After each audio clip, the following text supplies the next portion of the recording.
Hello बच्चों, एक commerce में आपका स्वागत है। हम लोग पढ़ रहे हैं इनकम फ्रॉम हाउस प्रॉपर्टी। तो आज हम लोगों का टॉपिक क्या रहेगा? परक्विजिट्स।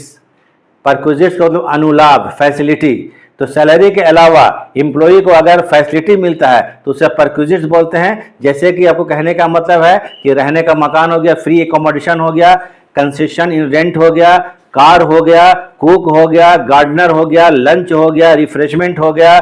ठीक है, ये सब परक्विजिट्स में आता है।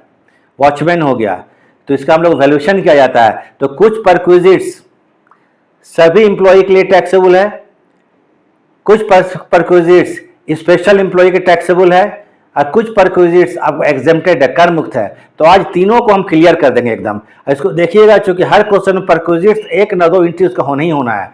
तो इसलिए आप लोग सभी इंप्लॉय के लिए परक्विजिट्स टैक्सेबल कौन कौन होता है, स्पेशल इंप्लॉय के लिए कौन कौन सा परक्विजिट्स टैक्सेबल होता है, उसके बाद एग्जेम्प्टेड परक्विजिट्स क्या क्या होता है, तो इसको जरा बताएंगे। तो थोड़ा ध्यान से देखिएगा और इसको थोड़ा आप लोग उतार लीजिएगा। ठीक है, बोलने से समझ में उतना नहीं आएगा, तो इसको हम क्या करते हैं, आपको समझा देते हैं। देखिए, पहले देख लीजिए यहां पर परक्विजिट्स अनुलाभ। Number 1, taxable perquisites in the hands of all assessee. सभी करदाताओं के लिए क्या है, टैक्सेबल है, सभी करदाताओं के लिए लागू होगा। ठीक है, तो यहां पर इंप्लॉय दो तरह का होता है। एक होता है आपको क्या चीज, जनरल इंप्लॉय होगा, नॉर्मल इंप्लॉय होगा, एक स्पेशल इंप्लॉय होगा। अब इसके बारे में बताना आगे चल के। ठीक है, तो number 1, taxable perquisites in the hands of all assessee. सभी एसएससी के लिए टैक्सेबल, सभी इंप्लॉय के लिए टैक्सेबल होगा। तो देखिए यहां पर जिसका वैल्यू किया जाएगा, माने सभी इंप्लॉय के लिए इसका टैक्सेबल होगा और सभी इंप्लॉय के लिए इसका वैल्यूएशन होगा। तो ये क्या होगा, number 1, value of rent free house oblique accommodation, माने रहने का मकान, अंडर सेक्शन 17(2)(1) इसके अंतर्गत आएगा। ठीक है, उसके बाद ये रहने का मकान, value of concession in rent under section 17(2)(2)। Concession in rent के मतलब क्या हुआ कि जैसे मान लीजिए आपको रेंट फ्री हाउस दे दिया कंपनी या आपका एम्प्लॉयर, रेंट फ्री हाउस दे दिया, रहने के लिए फ्री मकान दे दिया है, लेकिन इंप्लॉइज कुछ पैसा वसूल करता है, कुछ पैसा वसूल करता है रेंट के संबंध में, तो ये होगा कंसेशन इन रेंट, रेंट फ्री नहीं होगा। तो दोनों में डिफरेंस जान लीजिए। एक रेंट फ्री हाउस का मतलब क्या हो गया कि इंप्लॉय से कुछ भी वसूल नहीं किया जाता है, ठीक है, मकान के लिए। लेकिन अगर मकान के लिए इंप्लॉय से कुछ पैसा वसूल किया जाता है, ठीक है, कुछ पैसा लिया जाता है, तो ऐसे में क्या होगा, वो कंसेशन इन रेंट हो जाएगा। Number 3, any sum paid by employer. कोई भी सम, कोई भी रकम जो कि एम्प्लॉयर पेमेंट करता है in respect of any obligation, obligation माने दायित्व है, which is payable to SSC, माने एसएससी का दायित्व था, एसएससी का रिस्पांसिबिलिटी था, उसके बदले में अगर एम्प्लॉयर कुछ पेमेंट कर देता है तो ये सभी के लिए टैक्सेबल होगा, सभी करदाताओं के लिए, सभी एसएससी के लिए। ये क्या हो सकता है, ये अंडर सेक्शन 17(2)(4)(4), ठीक है। For example, club bill, hotel bill, employees loan, education expenses, income tax, legal expenses. Payment करना था किसको, एम्प्लॉय को, लेकिन इसके बदले में कौन पेमेंट कर देता है, इसका एम्प्लॉयर कर देता है। तो ऐसे में क्या होगा, ये आपको, ठीक है, सभी के लिए टैक्सेबल ये परक्विजिट्स होगा। तो ये सभी के लिए होगा, नंबर 1। Number 2, special perquisites. 3 तरह के बताए हैं सभी के लिए। फिर एक होगा special perquisites for special person या इंप्लॉई, ब्रैकेट में इंप्लॉइज कर दिया, ठीक है। Special perquisites for special persons, तो special perquisites for special person. अब बड़े से स्पेशल पर्सन कौन होता है, तो ये इसमें कुछ कंडीशन अप्लाई होता है। स्पेशल पर्सन के लिए कुछ कंडीशन है, तभी उसको स्पेशल पर्सन बोलते हैं, और स्पेशल परक्विजिट्स का वैल्यूएशन किया जाएगा। अगर वो स्पेशल पर्सन नहीं हुआ तो इसका वैल्यूएशन नहीं किया जाएगा, मिलेगा तो भी नहीं किया जाएगा परक्विजिट्स। तो इसके लिए रूल जान लीजिए। स्पेशल पर्सन या स्पेशल इंप्लॉय कौन होता है, स्पेशल पर्सन स्पेशल इंप्लॉय कौन होता है, employee who fulfil the one of the 3 following conditions. 3 condition में किसी एक कंडीशन को अगर पूरा कर देता है इंप्लॉय तो वो स्पेशल पर्सन होता है। 3 कंडीशन है, 3 कंडीशन में किसी भी एक कंडीशन को अगर इंप्लॉय पूरा कर देता है तो स्पेशल पर्सन बन जाएगा, ठीक है, वो स्पेशल पर्सन बन जाएगा, और उसके लिए जो स्पेशल परक्विजिट्स होगा उसका वैल्यूएशन किया जाएगा। तो ठीक है,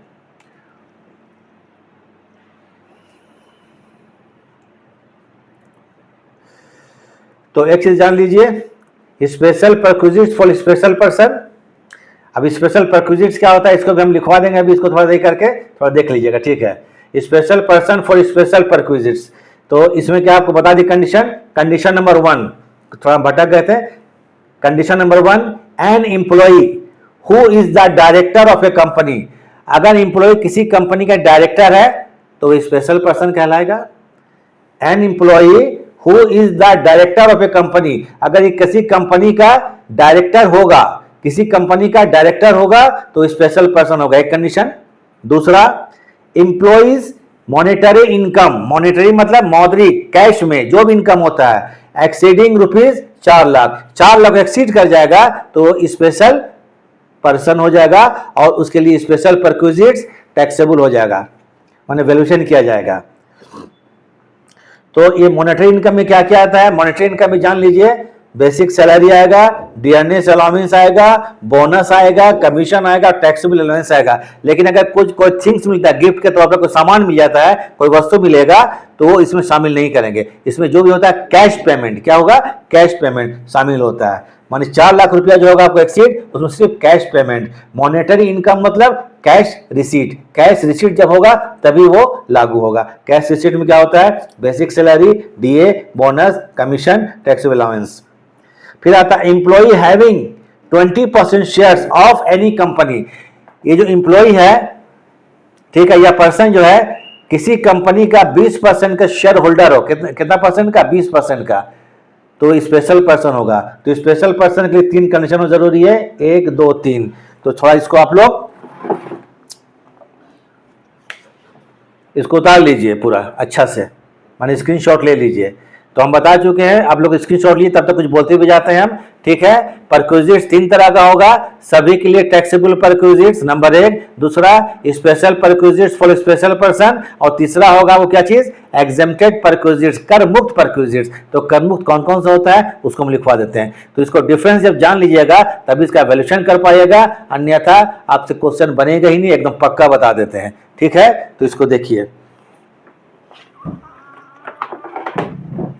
तो स्क्रीनशॉट तो हो गया होगा।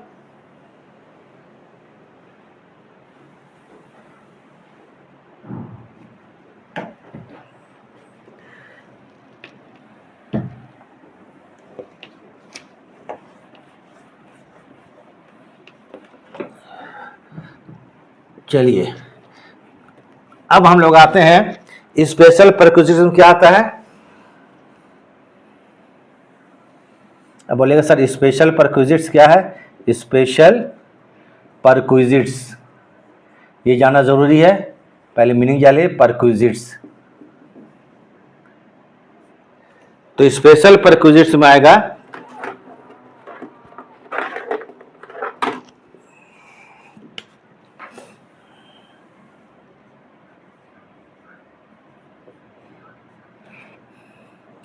कार, पहला कार, स्पेशल कार हो गया, लंच, कुक,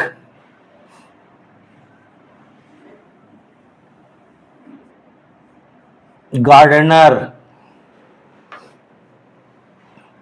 डोमेस्टिक सर्वेंट, घरेलू नौकर, डोमेस्टिक सर्वेंट,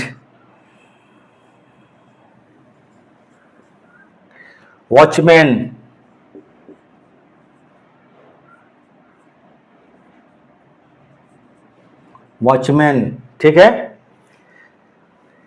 एटसेट्रा।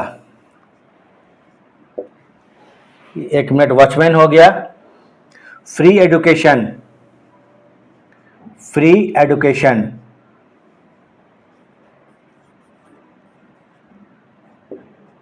एटसेट्रा है तो बहुत, लेकिन इतना याद रखिए इसमें स्पेशल परक्विजिट्स है। ये स्पेशल परक्विजिट याद रखिए, बहुत कंफ्यूजन में होता है। Special perquisites for special person, तो अगर कहने का मतलब है जब पर्सन स्पेशल होगा तभी इन परक्विजिट्स का वैल्यूएशन किया जाएगा, अदरवाइज नॉट। तो स्पेशल पर्सन के लिए 3 कंडीशन है, वो किसी कंपनी का डायरेक्टर हो, फिर बोल देते हैं उसका मॉनेटरी इनकम जो होता है वो 4 लाख से ज्यादा होना चाहिए, तीसरा वो किसी कंपनी का 20% का शेयर होल्डर होना चाहिए। तीनों में किसी एक कंडीशन को पूरा करेगा तब वो स्पेशल पर्सन कहलाएगा। ठीक है, तो जो स्पेशल पर्सन बन जाएगा तभी स्पेशल परक्विजिट्स का वैल्यूएशन किया जाएगा, नहीं तो ये दिया है क्वेश्चन, इसको छोड़ देना है अगर स्पेशल पर्सन नहीं बनता है वो। तो इसको आप लोग कर लीजिए। ठीक है, फिर उसके बाद हम और चीज बताते हैं, एग्जेम्प्टेड माने एग्जेम्प्टेड मतलब करमुक्त परक्विजिट्स। तो कौन कौन सा परक्विजिट्स करमुक्त है उसको हम बताएंगे। तो इसका स्क्रीनशॉट तो ले लिए हैं, चलिए फिर एक बार हम लोग थोड़ा सा ध्यान दे से आप लोग देख लीजिए, इसको ले लीजिए स्क्रीनशॉट। क्या चीज स्पेशल परक्विजिट्स के क्या आता है। हाँ, तो हम लोग क्या है आपको सभी के लिए टैक्सेबल परक्विजिट बता चुके हैं। नंबर 2 स्पेशल पर्सन के लिए बता चुके हैं। नंबर 3 में आ जाइए, tax free perquisites. Tax free का मतलब होता है इसको हम लोग सैलरी में इंक्लूड नहीं करेंगे, सैलरी में शामिल नहीं करेंगे, टैक्स फ्री परक्विजिट्स। तो कुछ हम मुख्य जो लिख दे रहे हैं, जो आपको क्वेश्चन में आएगा ही, इतना जानना काफी है, एकदम इंपॉर्टेंट है आपको, जो कि टैक्स फ्री है। देखिए, tax free perquisites, following perquisites shall not included in salary. Following perquisite shall not included in salary, ये सैलरी में शामिल नहीं करेंगे, टैक्स फ्री है। क्या चीज है, हेड देखिए, tax free.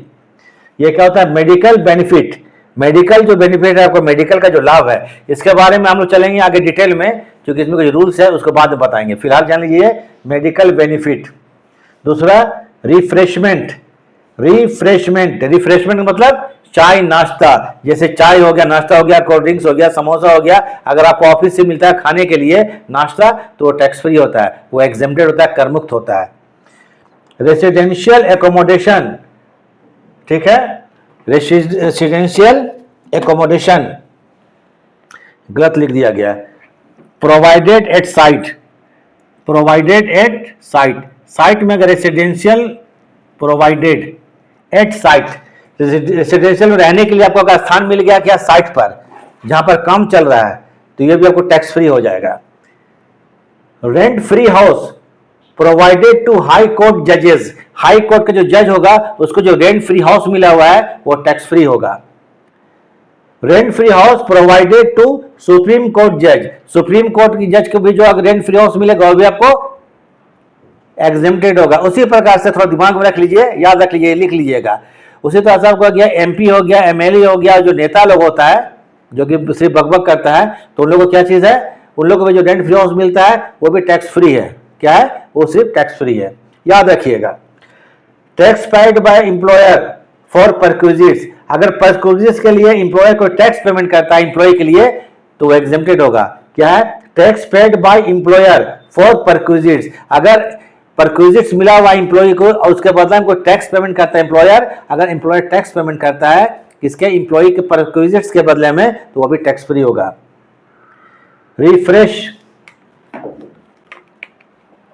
रिफ्रेशन note, refresh course, refresh course के लिए अगर